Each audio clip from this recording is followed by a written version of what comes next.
So let's talk about Sonic Forces. I lost a bet. Developed by Hardlight Studios in collaboration with Sonic Team, Sonic Forces is what you get when you hand a series beloved by millions that's already plagued with like 30 bad games to a team of developers known for creating mobile games. Like why? Why would you do that? That makes no sense. Mobile games and console games aren't the same thing. This was bound to fail from the start, right? Right? Let me paint it out for you. It's July 2016. Your boy Jimmy hits you up saying, yo, you check out that new Sonic trailer yet? And you say, no, I only play the most elite type of games. And he hits you with that, you mean you haven't seen it? And sends you a link to watch the teaser trailer.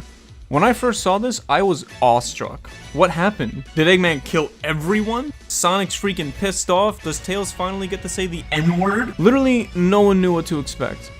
But we knew that this was some type of apocalypse scenario, and that there were two Sonics. Sign me up. I've been waiting for a gritty Sonic story for the longest, and it was finally about to happen.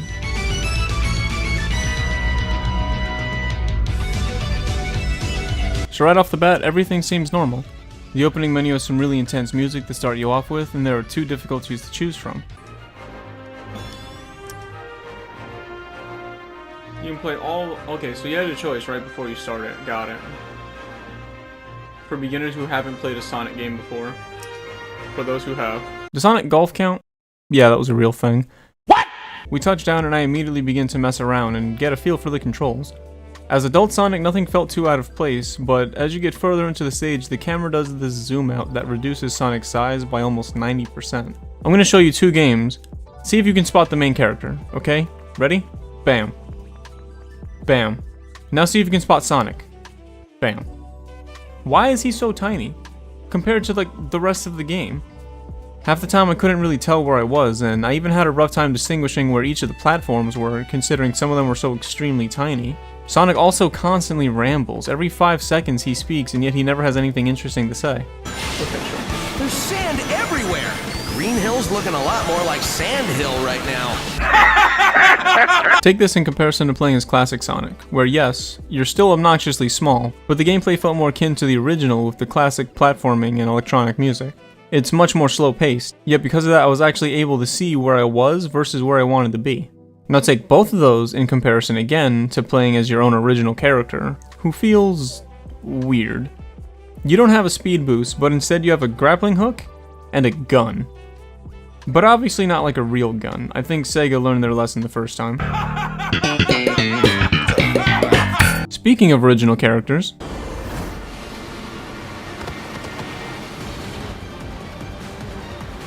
oh my god, I'm beautiful.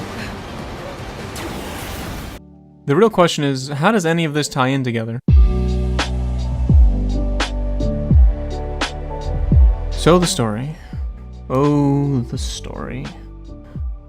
So Eggman has created, or found, they don't really say, a gem called the Phantom Ruby, and with it he creates a new villain named Infinite. A being that has the power to create illusions on a physical scale, meaning they're not real, but they can hurt you. Using this, he recreates all of the mainline villains from previous games to take on Sonic. And you know, most games have an intro, rising action, climax, and a resolution.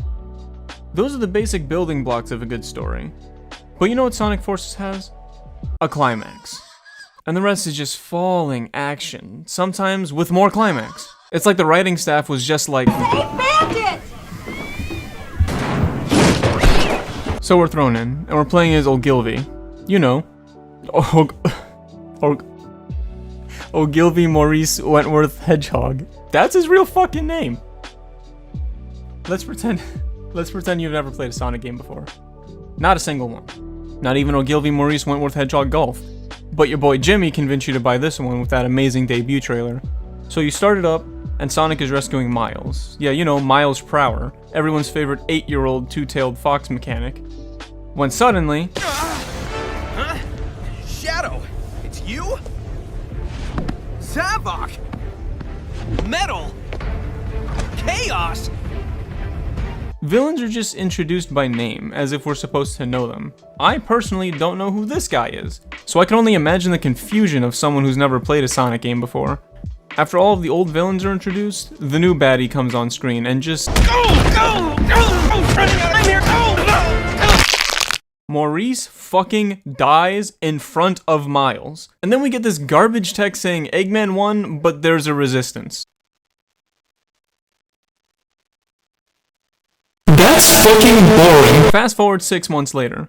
Without Sonic, the people are losing hope and giving into despair. I still dream that Sonic is with us. Sonic is gone, Amy, and Tails has just lost it. That whatever it is that finished Sonic.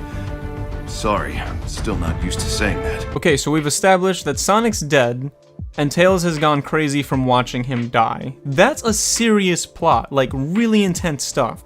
And to top it off, Eggman's established an army similar to the Empire from Star Wars, with the Resistance members being characters from previous games. That's some serious stuff right there. Oh, and less than 10 minutes into the game too. Yeah, all of that was established in less time than it took to save Bandit. Only for the big reveal. I've just received some incredible news. Sonic is alive! Oh. Well, alright. Right during stage 2, huh? That was easy. What? What was the point of any of that? There's so much dumb shit that happens throughout the story. Like for example, did you play Sonic Generations? No? What about Sonic Mania? Well, you should have, because olgilvie Maurice Wentworth Forces is a direct sequel to both of those games. You're that Sonic from another dimension, aren't you?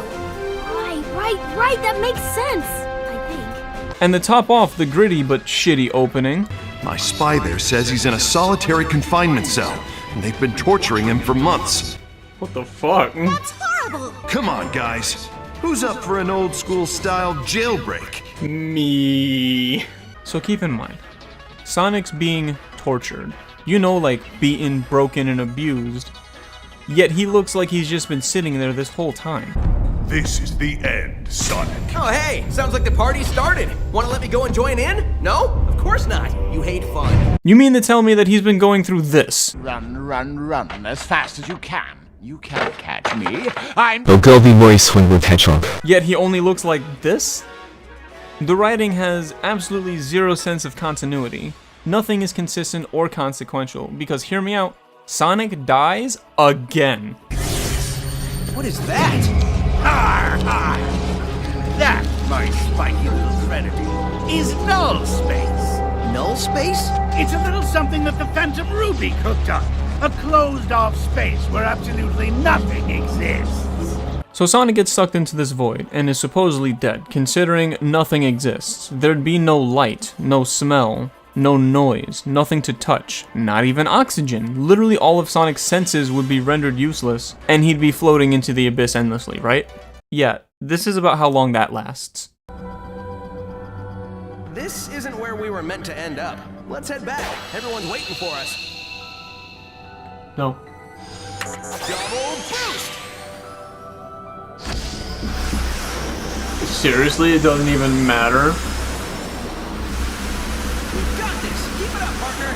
Nothing can contain the two of us at max power! Not even null space!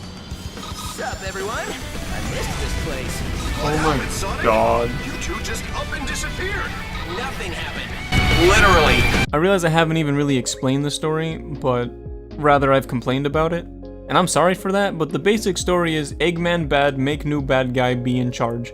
And that's pretty much it. Like, I'm not new to Sonic games, but at least in each of the prior games there was a clear motive for the characters, even if it was Eggman destroying the world to build an amusement park of himself. And yes, that's a real thing that happened. I am beautiful. The entity that was sealed within the planet has awakened.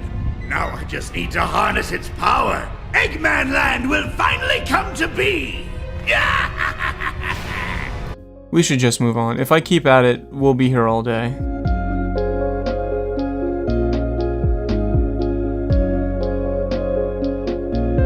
So keeping all of that in mind, now hear me out. There's still some good things. This is one of few Sonic games to actually render 4K graphics, so the visuals are very impressive from time to time. When the game takes a shot at cinematic presentation, there are times when the visuals skyrocket and become beautiful in-game cutscenes. Man, they're packing a lot of firepower. Still, it doesn't matter if they can't land their shots. Here goes nothing.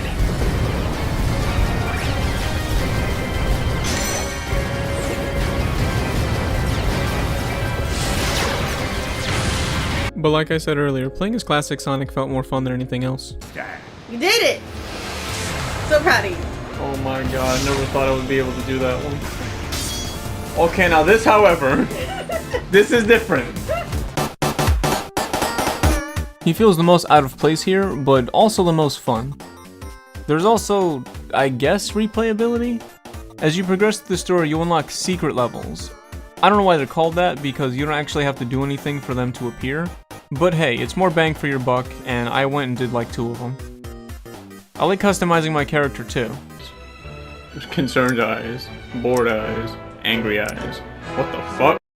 Yeah, that's it for the pros.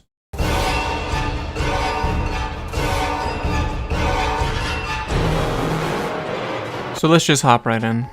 There are 4 main issues I had when playing the game. For the life of me, I can't see how they messed this up. There are moments that work fine with boosting, and then there are moments where speeding up causes this migraine-inducing flash of just colors and shapes with the amount of things happening on screen. It became near impossible for me to tell what was happening. Mom, close your eyes.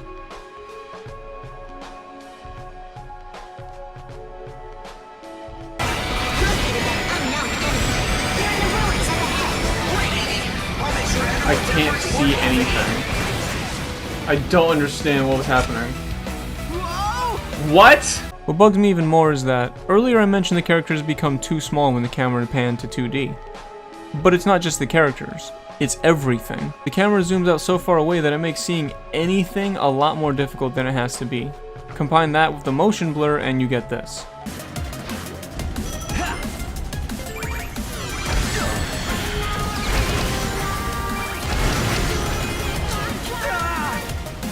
What? Then there are moments when you go so fast the frame rate actually drops. What? So they're building weapons here, Oh huh? god. Making everyone work like robots. It'll be Eggman's turn to get pushed around when I get a hold of him. Oops. Too fast. Or other moments entirely where going fast enough allows you to literally just skip most parts of the level. God, the enemies are being rendered in as I'm going.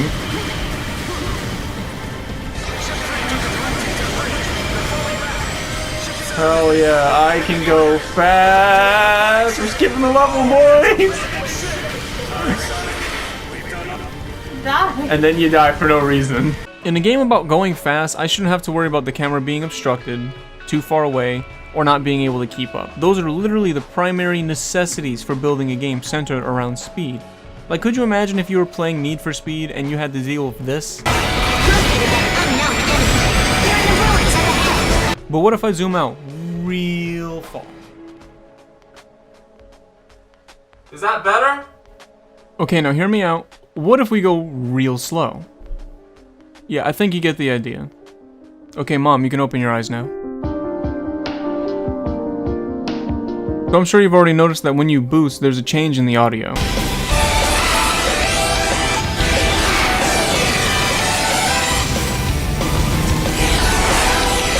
I know it's a minor complaint, but it happens every time you press the button, and it does get old, considering it muffles the sound of everything else happening on screen, including when other characters are talking. And in most cases, it actually raises up the background music. Eggman's forces are scattering bombs like confetti!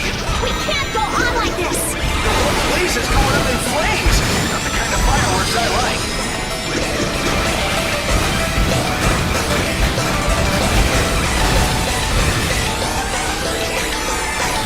There are also moments when certain characters just weren't loud enough. Replicas. The problem is, they may not be real, but their power. Shadow, can you speak up for me? Can you please? What are you saying, you. Shadow? What are you saying? So fight after I fight, can't you can hear just you, keep cranking Shadow. out I love you. counterfeits? You're my second favorite character, but I speak Exactly. louder. As it stands, there's no way. Shadow! But when they speak outside of cutscenes, it's normally not important anyway. So there are 3 modes of play. Modern Sonic, which I already talked about, Classic Sonic, and your original character. Classic Sonic is hands down my favorite part of the game. He controls the best out of 3, but he only has 6 stages total, which is upsetting. And playing as my original character had its ups and downs. Because of his grappling hook, he has a much slower homing attack than Sonic does, and it leads to moments like this.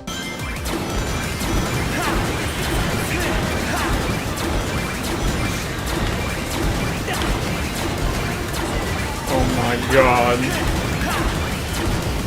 But wait, remember earlier when I said you also get a gun? Yeah, it's called a Wisp-On, and it's a customizable weapon, which is cool I guess, but it reduces the already easy gameplay to just nothing. Then there are moments where you as the player don't even have to touch the controller. Watch out! The current is pretty strong. You don't say. Enough to make anyone dizzy. It might be better just to go with the flow.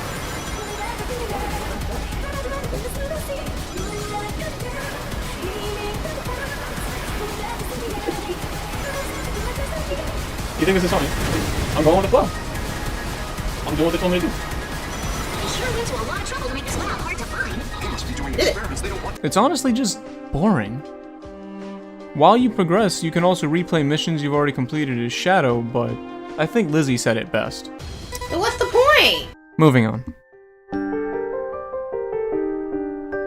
If you haven't heard already, everything just blends into each other.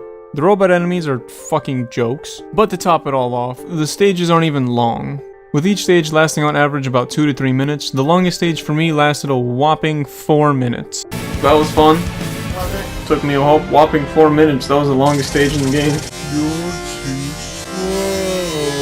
With the game having 30 stages total, that's anywhere from 2 to 5 hours.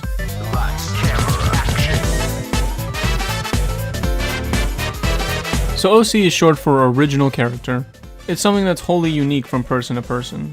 Your OC would look completely different from mine. And speaking of which, I found it odd that in a franchise with so many animal characters, we're only limited to a small handful of species. But where are the foxes?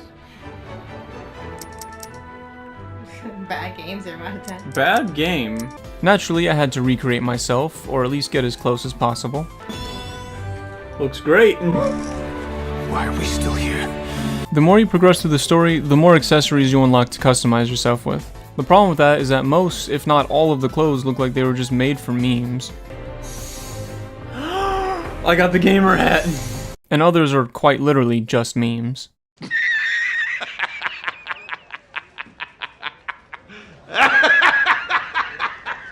This game generated so much hype around making your OC a reality, something that's huge amongst the Sonic community. Only for me to do this. Good work, partner. Keep it up.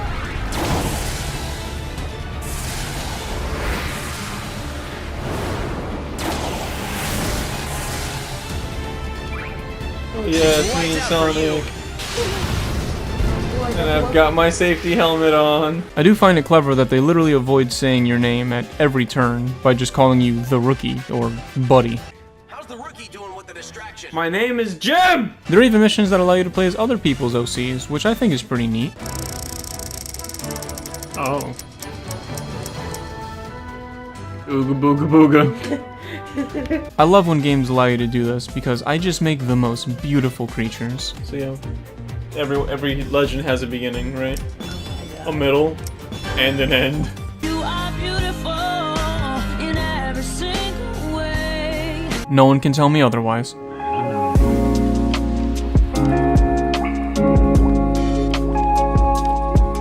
So, this is gonna be the last thing that I want to talk about because this video is going way over a reasonable time limit. And I'm sorry for that, but oh, this fucking level.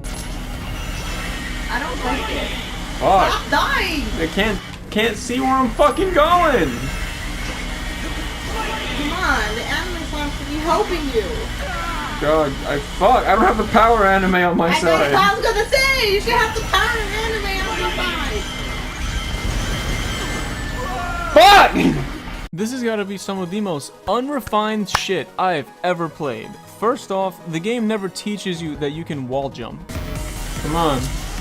Come on. Oh, you can wall jump? The game never taught me this. Before this point, there was never a need for it. And on top of that, most of the time it doesn't even work. Oh my god, can you just jump? This level punishes the player for using the game's built-in mechanics.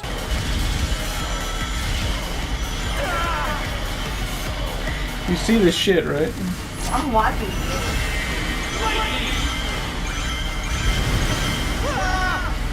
You see this fucking shit, right?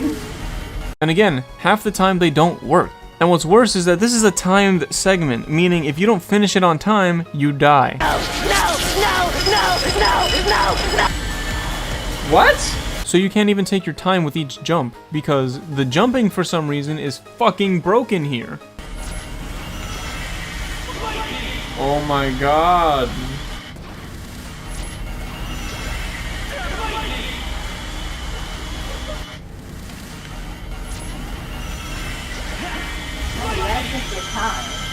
No! I want to go fast! Fuck!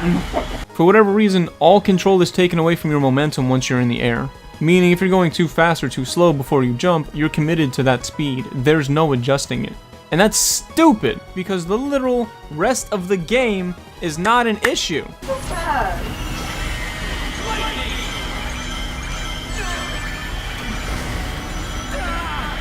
What stops me? I can't see anything! And you know what? Even if you're doing everything right, fuck you.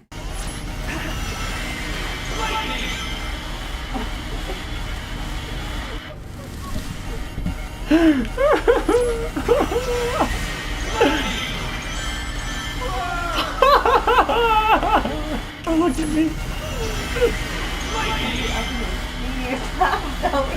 Don't look at me.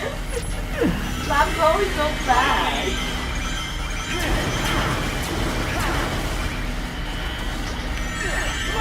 Oh my god. Why? I don't think I'll ever play another Sonic game again, but you know what bothers me the most? Is the fact that people like this game. Sonic Senpai says, 5 stars. Sonic Forces is one of the best games I've played. This game has a lot put into it. There is 30 levels in the first chapter, and with those parts, you participate in missions, storylines, and an avatar, which in my opinion is one of the greatest parts of the game. The game is able to be child-friendly, but it is still able to go through dark themes and material. The screen will switch from 3D to 2D, but also happens to do in such a way for it to be easy on the one playing the game. It is also visually beautiful, very colorful, but not hard on the guys. I guess I'm just being a little bit. This game is good and fun. It's very underrated and criticized when it doesn't deserve it. It's not perfect, but it's good enough for me to give it 5 stars. I'm giving it 5 stars. To me, Sonic Forces could use a name Sonic design. Sonic Forces is no Sonic. I'm looking forward to having one part of that already. So Sonic Forces is the literal last thing that Sonic needed. Honestly, it's upsetting that the norm is, this one isn't that bad when it comes to these games. Especially considering that Sonic Mania was a really fun Sonic game. Yet it wasn't even made by Sonic Team. It started as a passion project by some Australian fanboys, and you know what's sad about that? Why can Sonic fans do Sonic better than actual Sonic? I don't understand. This was literally painful to play. I took 2 days to beat a 3-hour game because it was just that bad. The boss fights weren't very interesting, and not even the ending was worth the time. It was one of those let's show the world how strong we are half-assed cop-outs, and I just fucking hate that. If you're new to the channel, we rate games on a scale of 1 to 10, with every major complaint bringing the score down by 1, the closer to 10, the better the game. So for me, Sonic Forces was an undisputable 2 out of 10. I like classic Sonic and customizing my character, but that's it. Everything else was just a waste of my time. If you enjoyed what you saw here, then be sure to subscribe and share it with a friend. And consider supporting the channel on Patreon using the links in the description below. Otherwise, stay hydrated, 11.